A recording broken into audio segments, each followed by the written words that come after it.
السلام علیکم پیارے بچوں، امید کرتی ہوں آپ خیریت سے ہوں گے۔ آپ کو آج جس سبق کے بارے میں بتانے والی ہوں وہ سبق آپ کی کتاب میں صفحہ نمبر 53 پر موجود ہے، اردو کے 5 درخشاں ستارے۔ یہ 5 شخصیات ہیں، 5 پرسنالٹیز ہیں جن کے بارے میں بات اس چیپٹر میں کی گئی ہے، جس میں سے سید احمد خان ہیں ایک، اور مولانا محمد حسین آزاد ہیں، مولوی نذیر احمد ہیں، مولانا الطاف حسین حادی ہیں، اور علامہ شبلی نعمانی ہیں۔ شروع میں ہم تھوڑا سا ان کا انٹروڈکشن پڑھ لیتے ہیں۔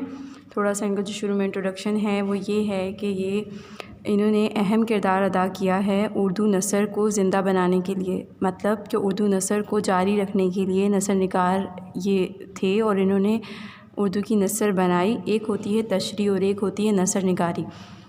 ایک مطلب شعر کو ایک جملے میں بیان کرنا کہ اس شعر میں کیا مطلب ہیں، اسے نثر کہتے ہیں، ٹھیک ہے۔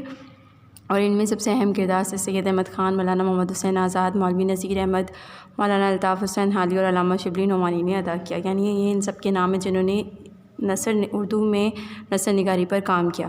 انہیں اردو کے خواص خمسہ یعنی 5 خاص نام بھی کہا جاتا ہے، ٹھیک ہے۔ تھوڑا سا سر سید احمد خان کے بارے میں ہم پڑھ لیتے ہیں۔ سر سید احمد خان ایک عظیم قومی رہنما بھی تھے۔ نثر نگار کی حیثیت سے انہوں نے اردو ادب میں بہت بلند مقام حاصل کیا۔ 17 اکتوبر 1817 میں وہ دہلی میں پیدا ہوئے، انڈیا میں۔ آپ کے والد کا نام سید محمد تقی تھا۔ آپ نہایت معزز گھرانے سے تعلق رکھتے تھے۔ ان کی پرورش میں ان کی والدہ کا بڑا دخل ہے۔ انہوں نے تعلیم سے فارغ ہو کر سرکاری ملازمت کر لی اور سر رشتہ دار ہو گئے۔ سر رشتہ دار مطلب ہیڈ کلرک، ٹھیک ہے۔ بعد میں انہوں نے منصفی کا امتحان یعنی جج بننے کا امتحان پاس کیا اور منصف کے عہدے پر فائز ہوئے، یعنی جج کے عہدے پر فائز ہو گئے۔ اور آخری مغل بادشاہ جو بہادر شاہ ظفر تھے، ان کی طرف سے انہیں جواد الدولہ کا عارف جنگ کا خطاب بھی ملا، ٹھیک ہے، انہیں ایک نام دیا گیا۔ یہ سر سید احمد خان کے بارے میں تھا، اور کچھ ان کے بارے میں اور بھی باتیں ہیں۔ انہوں نے بہت اہم کام سر انجام دیے اپنی زندگی میں، اور انہوں نے جو مسلمان آزادی کے لیے جنگ لڑ رہے تھے ان کے بارے میں بھی انہوں نے ان کے لیے بہت ہمت سے کام لیا اور تعلیمی ادارے قائم کیے، جس میں ان کی علی گڑھ یونیورسٹی آج بھی بہت مشہور ہے۔ انہوں نے رسالے لکھے، ایک ان کا رسالہ بہت مشہور تھا تہذیب الاخلاق، جس میں ان کا مقصد قوم کی اصلاح کرنا تھا، انگریزوں اور مسلمانوں کے درمیان جو بھی اختلافات تھے انہیں مٹانا تھا۔ اس میں انہوں نے اپنے رسالے کے ذریعے لوگوں کے دلوں کو صاف کرنے کی کوشش کی اور انہیں اپنا مقصد بتایا، ان کی اصلاح کی کہ ہمیں کیا کرنا چاہیے، اور انہوں نے ایک بامقصد زندگی گزاری، صحیح ہے۔ انہوں نے سر ولیم میور کی مشہور کتاب لائف آف محمد صلی اللہ علیہ وسلم میں حضور اکرم صلی اللہ علیہ وسلم کے بارے میں کچھ نازیبہ کلمات اور الزامات تھے سر ولیم میور کی کتاب میں۔ سر سید نے اپنی کتاب خطبات احمدیہ میں انہیں رد کیا اور بھرپور دلائل دیے، یعنی کسی سر ولیم میور جو تھے انہوں نے نبی پاک صلی اللہ علیہ وسلم کے بارے میں نعوذ باللہ غلط الفاظ یوز کیے، تو سر سید احمد خان نے انہیں کے طریقے سے ایک کتاب لکھی، اور اس کتاب کا نام خطبات احمدیہ تھا، اور اس میں پورے دلائل پروف کے ساتھ ان چیزوں کو رانگ ثابت کیا جو انہوں نے لکھی تھی۔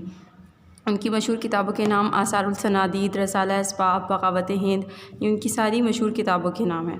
مولوی عبدالحق بھی ایک اہم شخصیت ہے، اور انہوں نے سر سید احمد خان کے بارے میں فرمایا کہ لوگ کہتے ہیں سر سید نے کالج بنایا، کالج نہیں، انہوں نے ایک قوم بنائی۔ یہ وہ ان کے بارے میں کہتے ہیں کہ انہوں نے ایک کالج نہیں بنایا، ایک قوم بنائی، یعنی بتایا ایک قوم کو کہ ہمیں بھی تعلیم حاصل کرنی چاہیے اور انگریزوں سے پیچھے نہیں رہنا چاہیے۔ پھر آتے ہیں مولانا محمد حسین آزاد صاحب، وہ ان کی تاریخ پیدائش اس میں ہے 1840 میں دہلی میں ایک گھرانے میں پیدا ہوئے۔ ان کے والد ایک صحافی تھے، محمد باقر، دہلی سے اردو اخبار بنامے دہلی اخبار کے نام سے ایک اخبار جاری ہوتا تھا، اس کے وہ صحافی تھے۔ مولانا محمد حسین نے ابتدائی تعلیم گھر پر حاصل کی، اس کے بعد دہلی میں کالج میں داخلہ ہوا۔ تعلیم کے بعد وہ صحافت سے وابستہ ہو گئے۔ وہ ایک شاعر بھی تھے اور نثر نگار بھی تھے۔ اردو میں ان کی بہترین منفرد نثر جو ہیں وہ بہترین کہی جاتی ہیں کہ انہوں نے بہترین اردو کی زبان میں بہترین نثر نگاری کی ہے، ٹھیک ہے۔ 1877 میں انگریزی حکومت نے انہیں شمس العلماء کا خطاب عطا کیا، اور ان کی مشہور کتابوں کے نام یہاں موجود ہیں جو لکھے ہوئے ہیں، صحیح ہے۔ نیکسٹ اس میں مولانا مولوی نذیر احمد ہے۔ مولوی نذیر احمد ناول نگاری سے بہت مشہور ہیں کہ وہ بہت اچھے اور نصیحت آموز ناول لکھتے لکھتے تھے جس سے انسانوں کو نصیحت حاصل ہو، ایسے ناول لکھتے تھے۔ ان کا پہلا ناول مرآت العروس جو لڑکیوں کی تعلیم و تربیت کے موضوع پر تھا، اور اس میں انہوں نے بتایا کہ کس طرح لڑکیوں کی تعلیم و تربیت ہونی چاہیے، اس میں انہوں نے یہ چیزیں بتائی تھیں۔ ان کی ادبی خدمات کے اعتراف کے طور پر انہیں بھی شمس العلماء کا خطاب عطا کیا گیا تھا، اور ان کی مشہور جو تصانیف ہیں، بکس ہیں، ان کے نام یہاں موجود ہیں۔ پھر مولانا الطاف حسین حالی ہیں، وہ اردو کے پہلے قومی شاعر ہیں، اردو کے، اس میں آپ کنفیوز مت ہوئیے گا، ہمارے قومی شاعر علامہ اقبال ہیں، لیکن انہوں نے کہا ہے اردو کے پہلے قومی شاعر ہیں، یعنی اردو زبان کے۔ انہوں نے اردو زبان میں تنقید نگاری، سوانح نگاری کا آغاز کیا۔ مسدس مد و جزر اسلام لکھ کر اردو میں قومی شاعری کا آغاز کیا۔ مسدس مد و جزر اسلام آپ کی بک میں ہیں، آپ پڑھ چکے ہیں، وہ ایک نعت ہے، اسی سے انہوں نے اپنی شاعری کا آغاز کیا تھا، اور وہ سر سید احمد خان کے قریبی دوست بھی تھے، اور انہی کی طرح وہ سادگی میں رہتے اور ان کی تقریریں اور تحریریں سب دیکھتے اور اس کے اکارڈنگ وہ بھی لکھتے تھے۔ یہ ان کی مشہور تصانیف ہیں کہ ان کی مشہور کتابیں اور رسالے جو نظمیں ہیں، شاعری کا مجموعہ ہے، وہ سب ان کے نام موجود ہیں۔ پھر آتے ہیں علامہ شبلی نعمانی صاحب۔ علامہ شبلی نعمانی بھی سیرت نگار، مورخ، یعنی تاریخ کی باتیں لکھنے والے شاعر، اور یہ مطلب اعلیٰ پائے کے شاعر تھے۔ مولانا شبلی اعظم گڑھ میں 1875 میں پیدا ہوئے، فقہ اور حدیث کا علم حاصل کیا، اسلامی معلومات سے بھرپور آگاہی حاصل کی۔ سر سید نے انہیں اپنے کالج میں فارسی کا استاد مقرر کیا، یعنی وہ فارسی زبان سکھاتے تھے۔ علامہ شبلی نعمانی وہ منفرد ان اہل قلم ہیں جن کے ہاں موضوعات کا تنوع سب سے زیادہ پایا جاتا تھا، یعنی مختلف موضوعات پہ وہ لکھتے تھے۔ ان کی زندگی کا سب سے نمایاں کارنامہ سیرت النبی صلی اللہ علیہ وآلہ وسلم کی تصنیف ہے۔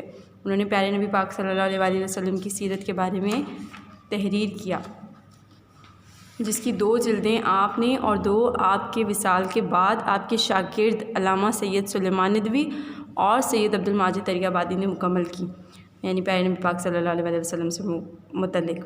امید کرتی ہوں آپ کو یہ سب سمجھ میں آیا ہوگا۔ اس کا کام جو آپ کو دیا گیا ہے وہ میں آپ کو کام سمجھا دیتی ہوں نوٹس میں۔ اس کے کام میں آپ کو اس کی رائٹنگ نہیں کرنی ہے، آپ کو اس کے الفاظ معنی لکھنے ہیں، خوش خطی نہیں کرنی ہے۔ الفاظ معنی بک سے آپ دیکھ کے لکھیں گے۔ سلیس اردو کرنی ہے، پیج نمبر 53 صفحہ نمبر 53 پر جہاں سے پیراگراف شروع ہو رہا ہے، جہاں پہ ختم ہو رہا ہے، یہ اس میں لکھ دیا گیا ہے۔ اس کی آپ سلیس اردو لکھیں گے جس طرح آپ ہمیشہ لکھتے ہیں الفاظ معنی کے بعد، ٹھیک ہے؟ اور اس کا کام آپ کا کاپی کا ختم ہو جائے گا۔ اس کے بعد آپ کا کتاب کا کام ہے۔ کتاب کے کام میں آپ کو سمجھا دوں، کتاب کے کام میں MCQs ہیں، آپ چیپٹر کو غور سے پڑھیں گے اور ان MCQs کو سولو کریں گے۔ اس کے بعد آپ کا واحد جمع ہے۔ واحد جمع میں ایک جمع ہوتی ہے، ایک جمع الجمع ہوتی ہے، ٹھیک ہے؟ جو مطلب اس طریقے سے ہے کہ وہ اس سے بھی بڑی جمع کہلائی جاتی ہے، جس طرح مراد ایک جمع سے مراد چند، جمع الجمع سے مراد بہت ساری لی جا سکتی ہے۔ اس میں آپ کو ایگزامپل سے سمجھاؤں تو آپ کو جلدی سمجھ میں آئے گا۔ جیسے واحد ہے رسم اور اس کی جمع بنے گی رسوم، لیکن اگر ہم اس کی جمع الجمع بنانا چاہیں تو وہ ہوگی رسومات، ٹھیک ہے؟ اس طرح اس کی بہت ساری اور بھی ایگزامپلز دی ہوئی ہیں کہ واحد جمع کے علاوہ بھی ایک جمع الجمع ہوتی ہے جس میں اس جمع کی بھی مزید جمع بنائی جاتی ہے، ٹھیک ہے؟ اب اس کے اکارڈنگ آپ کو یہ پورا پڑھنے کے بعد خالی جگہ اس کی پر کرنی ہے جو کہ اس میں لکھی گئی ہے، ٹھیک ہے؟ یہ آپ کا اس چیپٹر کا کام کمپلیٹ ہو گیا۔ اب آپ کا ایک اور کام ہے جو کہ میں آپ کو بتاتی ہوں، ایک چیپٹر اور آپ کو دیا جا رہا ہے اسی نوٹس میں، وہ ہے سلام اس پر کہ جس نے زخم کھا کر پھول برسائے، صفحہ نمبر 14 پر۔ یہ نعت ہے، ٹھیک ہے؟ اور یہ مولانا ماہر القادری اردو کے شاعر ہیں اور انہوں نے یہ نعت لکھی ہے، ٹھیک ہے؟ اور اس نعت کو آپ اچھے طریقے سے پڑھیے گا۔ میں آپ کو اس کا کام سمجھا دیتی ہوں۔ اس کا کام آپ کا ہے